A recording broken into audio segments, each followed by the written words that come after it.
आज डीडीएम में 4 करोड़ रुपया हो गया। एक व्यक्ति हमारे समाज का अगर महीना में 50 रुपया दे। Education is not a business, not at all a business for me. जो फार्मर्स हैं उनका स्किल्स को और इम्प्रूव करके उनका फार्मिंग को कैसे हम लोग बड़ा बिजनेस में हम लोग चेंज कर सकते हैं, जो मैंने आपसे सीखा है।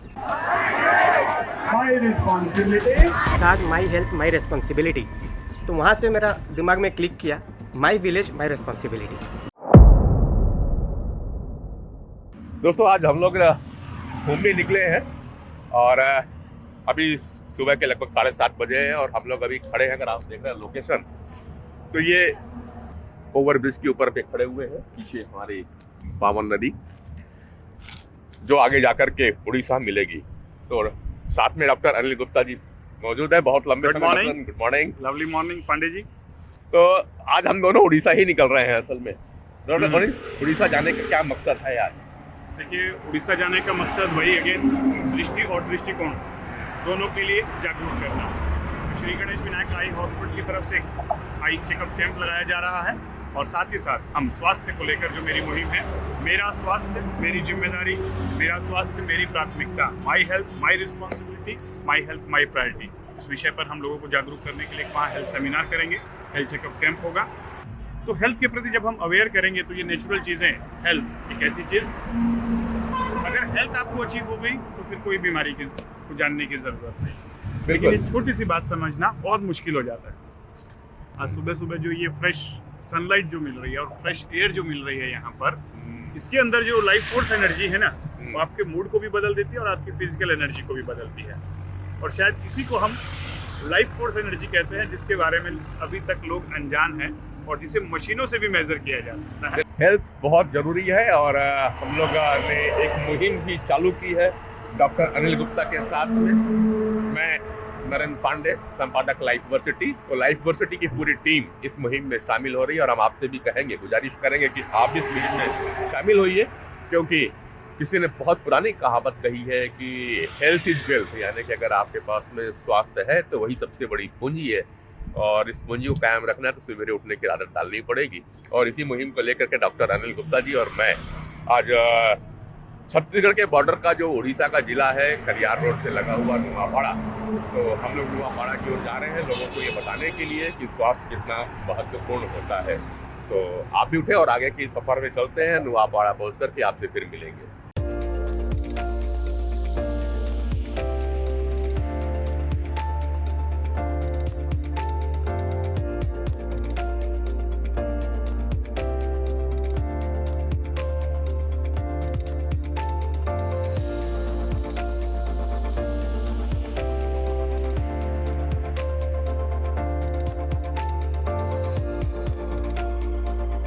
आप क्या बनोगे ये किस पे डिपेंड करता है?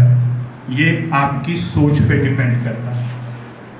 तो सबसे पहले अपनी सोच पे काम करना शुरू करिए। बिगड़ा कहीं से भी कुछ हो, ठीक कहां से होगा? यहां से होगा।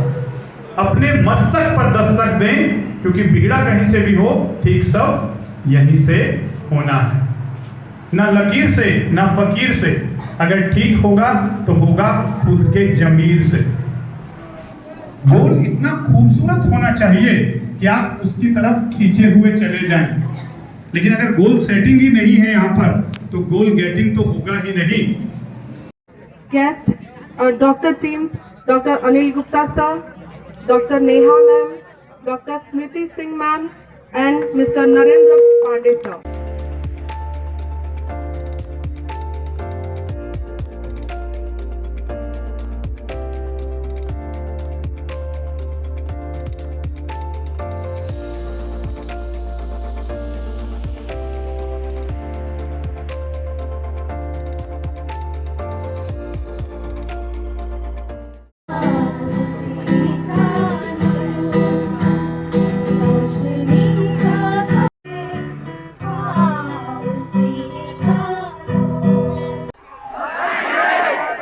Responsibility, my life, my responsibility, my health, my responsibility, my life, my responsibility. हमारे साथ में जो मैं यहाँ अभी उड़ीसा आया हुआ था नुआपाड़ा में कार्यक्रम पे, तो मुझे एक सज्जन मिले, मुरलीधर सुना। अभी ये कुछ बता रहे थे कि एक विशेष योजना अपने समाज के लिए लेकर के आए हुए हैं, तो मुझे लगा कि हम बात करें। DDM दलित डेवलपमेंट मिशन, हमारा दलित डेवलपमेंट मिशन, उसमें एक व्यक्ति हमारे समाज का अगर महीना में 50 रुपया दे, है ना, तो उस पैसा को हम एकत्रित कर करके हमको देना नहीं है, पैसा हमको देना नहीं, केवल उन्हीं का नाम में, मतलब अकाउंट से कट जाएगा। ओके, अकाउंट से जब कट जाएगा पैसा तो एकत्रित हो जाएगा। आज DDM में 4 करोड़ रुपया हो गया। उसके लिए मेरे तरफ से, मेरा भारतवासी जितना भी है, उनसे जाति जनजाति जितना भी है, अगर उसी इतना हमारा DDM में अगर ज्वाइन करके उसी पैसा को देंगे तो फ्री ऑफ कॉस्ट में बच्चा पढ़ेगा, फ्री ऑफ कॉस्ट में हेल्थ सुविधा मिलेगा। ये सोच करके हमने बनाया था कुछ दिन के पहले। यहाँ प्रदीप कुमार नायक बोल करके एक PD थे नुआपाड़ा में, उन्हीं का साथ हम मिल करके बनाए। आज हर जगह में, कंटावांजी में, नुआपाड़ा में, कलाहंडी में, बरगढ़ में, संबलपुर में, ये टोटल उड़ीसा में लगभग 4 करोड़ रुपया हमारा हो गया। मूलधन को कोई नहीं खा सकता, केवल इंटरेस्ट में ही बच्चा पढ़ाई करेंगे, गरीब से गरीब बच्चा भी पढ़ाई करेंगे, ताकि जो बच्चा उदाहरण स्वरूप ये एक डिग्री हासिल करना चाहता है, लड़का MBBS करना चाहते हैं, उसका माँ बाप गरीब है, वो नहीं पढ़ पा रहा है, उसी को भी हम आगे बढ़ाने के लिए, पढ़ाने के लिए, डॉक्टर बनाने के लिए हौसला रख करके हम भारत को आगे बढ़ाने के लिए विज्ञान में, संस्कृत में आगे बढ़ाने के लिए सोच विचार करके हमने किए हैं। उस पैसा को कोई भी आदमी, मूलधन को एक नया भाई भी नहीं खा सकता। तो अभी जैसे तत्काल में है, तो योजना आप कब से चला रही है? ये हो गया 7 साल हो गया। 7 साल। तो अभी कुछ उपलब्धियां इस योजना के? हाँ, हम देखो ये बता रहा हूँ आपको। डॉक्टर नरहरि जगत बोल के, अभी वो डॉक्टर बन गया है, नरहरि जगत बोल के गरीब घर का बच्चा है। उनका घर टूट गया था, कुछ नहीं था, एक छपरी में रहते थे, अति गरीब था। वो लड़का ने अच्छा पास किया, हायर मैट्रिक पास किया। उसका बाद में एक बरवाड़ी भाई ने जो उनको +2 किया, साइंस +2 पढ़ाया, फ्री ऑफ कॉस्ट में अपना हफ्ते हफ्ते पढ़ाया। तो उसको देखते हुए हमने उनको मदद करके आज नरहरि जगत डॉक्टर बन गए, और उनको हौसला है कि वो IAS बनने की भी प्रपोजल कर रहे हैं।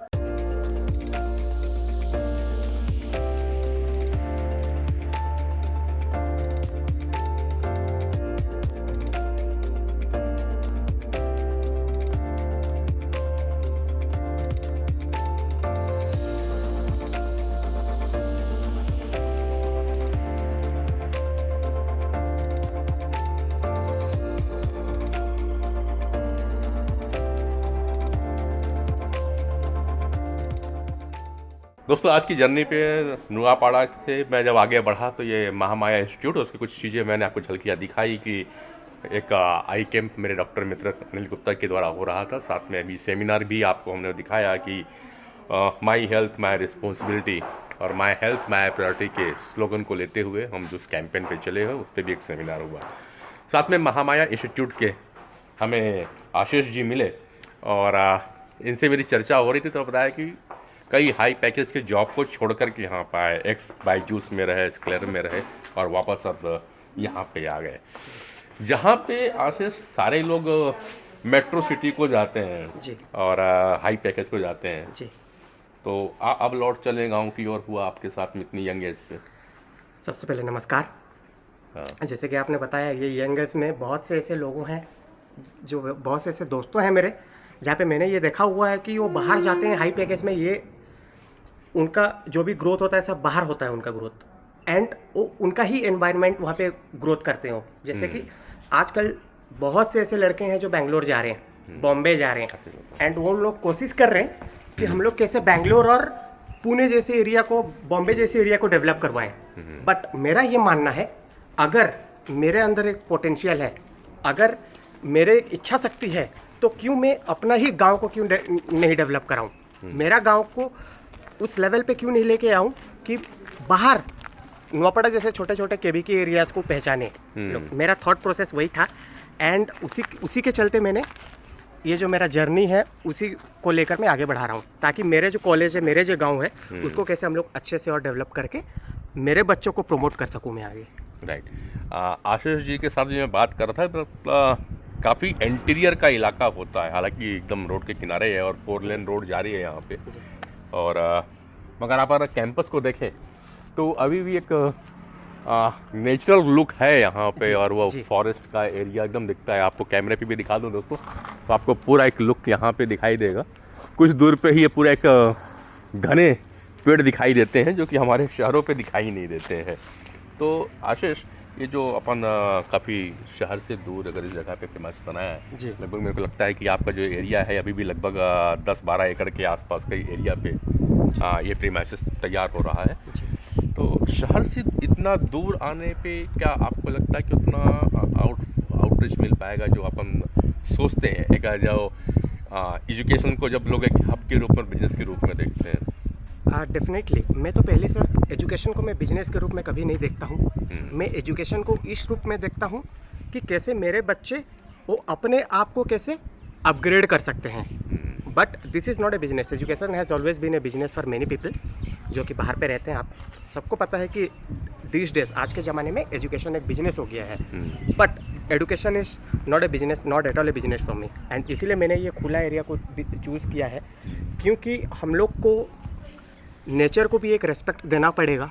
अगर हम लोग बाहर चले जाएंगे सर, बाहर में इतने दिक्कतें हो रही है, इतने रश हैं, एंड वहाँ पे अगर आप देखेंगे तो वहाँ पे हर जगह बिल्डिंग्स ही बिल्डिंग्स है, जिसके लिए वहाँ पे लोगों उतना भी शांति से नहीं रह पा रहे हैं। Even though they are earning well, they don't have a natural life. वहाँ पे सब चीज़ जो है वो सब दिखावे के लिए ही एक अपना मेंटेन कर रहे हैं। तो मेरा थॉट ये है, अगर मेरे पास उतना जगह है, नेचर है, तो मैं नेचर को लेकर ही कुछ आगे करना चाहता हूँ। जैसे कि हम लोगों ने अभी फार्मर्स के लिए बहुत ऐसे कुछ किए हैं हम लोग के ही एरिया में। उनके लिए हम लोग उनको लीज पे दिए हैं। हम लोग उनको बिजनेस को उनको कैसे डेवलप किया जाएगा उसके लिए भी हम लोग ट्रेनिंग देते हैं कि किस तरह से हम लोग जो फार्मर्स हैं उनका स्किल्स को और इम्प्रूव करके उनका फार्मिंग को कैसे हम लोग बड़ा बिजनेस में हम लोग ये कर सकते हैं, चेंज कर सकते हैं। उसी पे हम लोग अभी चल रहा है हमारा। अच्छा, मैं आया ना तो आज दोस्तों 14 नवंबर है जी। और 14 नवंबर को पंडित जवाहरलाल नेहरू का जन्म दिवस के रूप में मनाया जाता है जी। हालांकि धीरे धीरे ये बहुत जगह से प्रथा खत्म हो गई है जी। मगर इस इंस्टीट्यूट पे मैंने देखा। पर यहाँ एक और बात गौर की जी कि यहाँ पे जो बाल दिवस हमको याद आता है ना आशीष, तो हम लोग बाल दिवस के दिन में टीचर्स हमें कुछ ना कुछ टास्क दिया करते थे और हमको आके स्टेज परफॉर्म करना पड़ता था। करेक्ट। मैंने आपके इंस्टीट्यूट में देखा यहाँ टीचर्स परफॉर्म कर रहे थे। देखिए सर, जब भी हम लोग का टीचर्स डे होता है हाँ तो हम लोग देखें कि बच्चे लोग हमारे लिए बहुत कुछ करते हैं जी। तो हम लोग का कॉन्सेप्ट यही है, अगर टीचर्स डे पे बच्चे हम लोग के लिए कर रहे हैं तो चिल्ड्रंस डे पे क्यों टीचर लोग उनके लिए कुछ ना करें। बराबर। मतलब मेरा यही मानना है कि हम लोग अभी हुए हैं, हम लोग एक टीचर बन पाए हैं आज के डेट में। वो किसके वजह से टीचर बने हैं सर? स्टूडेंट लोग के वजह से। अगर मैं आज यहाँ पे इतने बड़े लेवल पे हूँ तो किसके लिए हूँ? स्टूडेंट लोग के वजह से ही मैं एक आज सर बन पाया हूँ। तो क्यों ना उनके लिए कुछ किया जाए। तो मेरा थॉट प्रोसेस वही है। एंड हमेशा मैं यही कोशिश करता हूँ कि कैसे मैं मेरे बच्चों को एनकरेज कर सकूँ, नई नई चीज़ें मैं बता सकूँ, जो मैं बाहर सिखाऊँ उस लेवल के थॉट कैसे मैं उन बच्चों में ले आ सकता हूँ। उसी पे मेरा अभी कोशिश चल रही है। बच्चों को बातें पहुंचाने के लिए खुद बच्चा बनना पड़ता है। Exactly sir. तो और वही एक कॉन्सेप्ट यहाँ पे इन्होंने जिंदा रखा हुआ जो मुझे आज 14 तारीख को देखने को मिला है जब यहाँ पे मैं आया हूँ। और रियली शायद अब इतने एज पे पहुँचने के और अपने इस कैरियर को पार करने के बाद मैं पहली बार ये देखा है कि यस, बच्चों के साथ बच्चा बन के भी टीचर रह सकता है और एक अच्छे कम्युनिकेट कर सकता है अगर ऐसी बातें हों। क्योंकि टीचर अगर बहुत बड़े बन जाएंगे तो कम्युनिकेशन नहीं होगी और आज का ज़माना है कि एक दोस्त के रूप में चला जाए। और दोस्त तभी होगा जब उस लेवल पे आप आएंगे। क्योंकि एक कहीं पे मैं किताब में पढ़ रहा था कि कम्युनिकेशन करने के लिए बहुत अच्छा मानना है कि रेशो बराबर होना चाहिए। मेंटल रूप से बच्चे तो उस जगह पहुँचे नहीं जिस जगह पे हम और आप पहुँच चुके हैं, तो उस मेंटल लेवल को नहीं पहुँचे हैं। लेकिन हम तो बच्चे थे, तो हम उस मेंटल स्टेटस को पार करके आए, तो हमें वहाँ जाना इजी होता है। एग्जैक्टली, हम लोग को पहचान है वहाँ का पहचान है जी। तो और एक चीज़ में जो मैंने आपसे सीखा है जी, कि जैसे कि हम लोग ने आज एक कोट सीखा, आज माई हेल्थ माई रेस्पॉन्सिबिलिटी। तो वहाँ से मेरा दिमाग में क्लिक किया, माई विलेज माई रेस्पॉन्सिबिलिटी। वाह, क्या बात है। सो जैसे कि my health is also my responsibility, my village is also my responsibility. मेरा जो छोटा गाँव है वो मेरा ही रेस्पॉन्सिबिलिटी है कि मैं उस गांव को मैं कहाँ पे ले जा सकता हूँ।